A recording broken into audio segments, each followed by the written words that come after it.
Fala pessoal, bem-vindos ao Destravando a Matemática. Eu sou o professor Rafael Fernandes.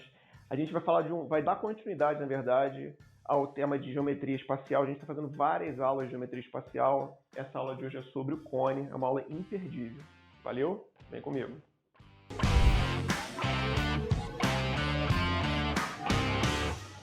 Bom, pessoal, a gente vai falar hoje do cone, né? Que é aquela figura que a gente vê várias vezes, às vezes passa desapercebido, mas é muito comum, tá? Aquele conezinho que usa nas blitzes, para estacionamento, aquele laranja e branco, né?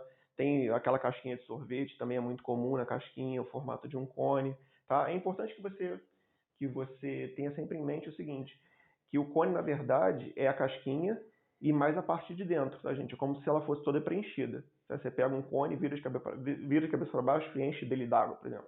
Cone é tudo aquilo, é a parte de dentro mais a parte de fora. Tá? Como a gente vai calcular a área e o volume, né, na hora de calcular, a gente calcula só a parte da casquinha, mas tem que sempre ter em mente que o cone é tudo, tá? E a gente não vai falar de qualquer cone, a gente vai falar do cone reto, porque também é aquele que cai em 99,9% das vezes nas provas do Enem, de concurso, sempre cai o cone reto. É muito difícil cair o outro. Não vou falar sempre, porque depois cai um e vai falar assim, Rafael falou sempre, cai o outro.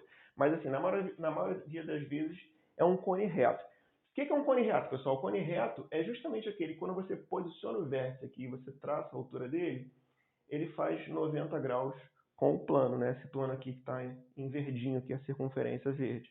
Então, se esse vértice ele ficasse um pouquinho mais para cá, você ia ver que o cone ia ficar inclinadinho, né? Essa distância do vértice até esse meio aqui, você ia ver que ele fica tortinho. Esse aqui não, esse aqui é retinho. Ó. Se você projetar aqui o vértice embaixo, você vai ver que dá exatamente a altura dele, coincide, e ele faz 90 graus. Então, a gente vai tratar justamente aqui do cone reto, né? Esse cone que faz 90 graus. Bom, pessoal, vou começar então a calcular a área total desse cone. Para calcular a área total, é importantíssimo que você perceba a planificação do cone, ou seja, de onde que ele vem, qual é a figura no plano, ou seja, na folha de papel, que quando você dobra ou faz alguma coisa, ela vira figura espacial, né? No caso do cone, como que ele é montado? Ele é montado da seguinte forma: você pega uma circunferência, né, um círculo, e você tira uma fatia dele, que eu pretendo de azul aqui, tá? Se eu pegar essa fatia azul aqui, tirar ela e colar uma parte na outra, colar os raios aqui que eu chamei de G, você vê que você fica justamente com um cone, né? Que é o que acontece aqui, e tampado, tá, pessoal? Ele é todo fechadinho, tampado aqui de verde. Tranquilo? Então, isso é a primeira coisa. Mas, Rafael, eu não consigo ver. Então, pessoal, olha só, pega uma folha de papel, corta um círculo, corta um pedaço dele para você ver. Vê na sua mão o que acontece. Isso é importantíssimo, porque na hora de você fazer a conta, isso vai fazer toda a diferença, tá? Então, vamos lá. Como é que eu faço para calcular a área total? O primeiro passo é esse, você perceber como que esse cone é montado.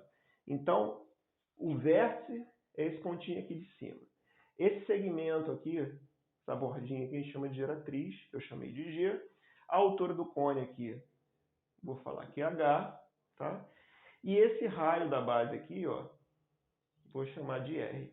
Tranquilo? Então, GRH, H altura, raio da base. Eu coloquei aqui a planificação justamente para ficar claro de onde que vão sair esses valores que você vai calcular, tá, pessoal? Então, olha só. Esse raio aqui. Bom, a área dessa parte aqui, né, essa área aqui, eu vou chamar de área lateral, a L, como que ela é calculada? Ela é um setor circular, ela é uma parte da circunferência, né?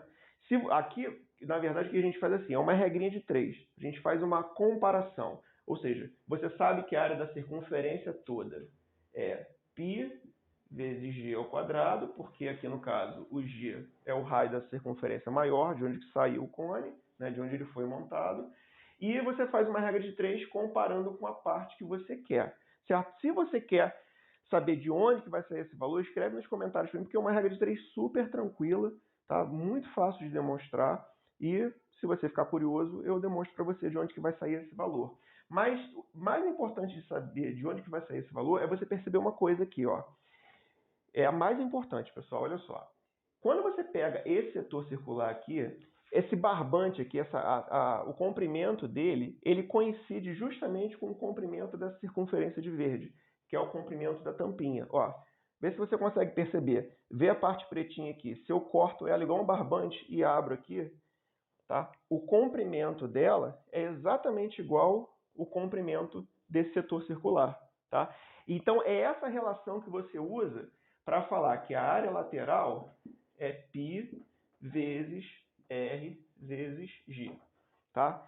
E quem é esse R e quem é esse G? O R é o raio da circunferência da base, né, da parte de baixo, esse Rzinho, e o G é a giratriz do cone. Tranquilo? Então, entender de onde que vem essas letras é muito importante na hora de você usar os valores, usar as fórmulas. Vou pegar aqui 3 valores para a gente fazer a conta. Ó. Eu vou falar que a altura desse cone aqui é 4 decímetros. Tá? O pessoal que assiste minhas aulas já está acostumado. Eu sempre uso decímetro, por quê? Para você lembrar que decímetro cúbico é o litro. Tá? Então, eu sempre uso decímetro. Então, eu vou falar que essa altura vale 4 decímetros, o raio vale 3 decímetros. Tranquilo? Como é que eu faço, Rafael, para calcular a giratriz? Porque repara que eu preciso do raio, da base e da giratriz. Isso também é muito comum, pessoal. Essa conta é muito comum de acontecer.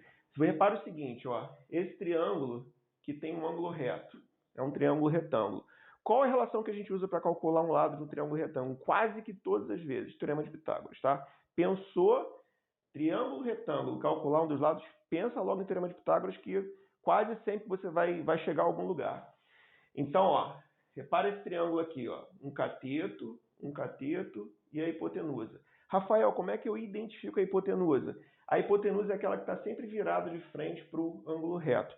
Tá com dúvida? Tem uma aula minha de aplicação de teorema de Pitágoras. Também vale a pena conferir. Eu coloco 3 aplicações de teorema de Pitágoras justamente para clarear essa parte aqui. Mas vamos lá, ó. Vai ficar hipotenusa ao quadrado é igual um cateto ao quadrado mais outro cateto ao quadrado. Tranquilo? Então, ó, 3 lados, G, 4 e 3 lados. O único problema que você tem que ter aqui é identificar a hipotenusa, porque a hipotenusa é sempre aquela que fica sozinha lá. Identificou isso, o resto é tranquilo, pessoal. Ó, 4 vezes 4, isso aqui dá 16. 3 vezes 3, isso aqui dá 9. 16 mais 9, 25. Tranquilo, né, pessoal? Ó, qual o número que elevado ao quadrado dá 25? São 2, o 5 e o menos 5. Na verdade, aqui você só trabalha com positivo, porque é uma medida aqui. Então, G igual a raiz quadrada de 25, que é 5. Nesse caso, 5 decímetros. Tranquilo? Bom, pessoal, então como é que vai ficar a área lateral aqui? Π vezes R vezes G. Bom, o R é o raio dessa circunferência verde aqui, da parte de baixo, já foi dado. Vale 3 decímetros. O G eu acabei de calcular, 5 decímetros. Né? Então vai ficar o quê? 3 vezes 5, 15. 15 π decímetros. Isso é a área lateral, a área da parte azul aqui, pintado de azul. Eu não pintei aqui para não esconder o cone todo, mas é a parte de fora, a casquinha de fora. E a área da base, né? Quem é a área da base aqui? Π vezes R ao quadrado. Esse R aqui mede 3 decímetros, então vai ficar 3 ao quadrado vezes π, isso é 9 π decímetros. Tá? Então a área total é a soma da área lateral, da parte azul, com a parte verde. Então vai ficar 15 π mais 9 π, isso dá 24 π decímetros, pessoal. Isso é a área desse cone todo aqui, tá? A área da parte azul mais a parte verde. Pessoal, isso aqui, entendeu isso? Entendeu quase tudo, porque o volume é o volume é a área da base vezes a altura multiplicado por 1/3, né? Ou seja, o volume, se você entendeu a parte da área, o volume é mais tranquilo. Por quê? Imagina o seguinte, ó, consegue ver um cilindro sendo montado aqui, né?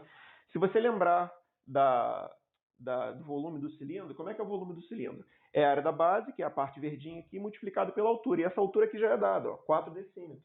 Tranquilo? Então, a área da base vezes a altura. O cone, cabe dentro do cilindro 3 cones de mesmo volume, iguaizinhos. Então, basta que você pegue o volume do cilindro e divida por 3. Se você não sabe calcular o volume do cilindro, tem uma aula minha também de volume de cilindro. Então, vale a pena conferir. Então, como é que fica o volume, pessoal? Vou calcular aqui embaixo, porque realmente é rapidinho. Ó.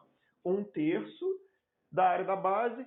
A área da base você já calculou para fazer a área. Quanto vale a área da base? 9 π. 9π vezes a altura. Quanto que é a altura desse cone aqui? 4. Ó, 4 vezes 9, 36. Π dividido por 3. 36 dividido por 3. 12π decímetros cúbicos. É o volume desse cone aqui. Pessoal, área e volume são importantíssimos. É muito comum. Se você consegue fazer isso, todo probleminha é só historinha, mas o fundamental está aqui. E, de novo, sempre para lembrar, eu coloco tudo em decímetros, porque se a resposta sua tiver em litros, as opções estiverem em litros, aqui já está em litros direto. Se não, você vai ter que fazer uma conversão. Eu sempre aconselho fazer a conversão antes, né? É muito comum também os problemas darem em centímetros, né? Lembrando que 10 centímetros são decímetros, tá? Então, ó, dá um print aqui para você não esquecer disso nunca mais e nunca mais errar a questão desse tipo. Beleza?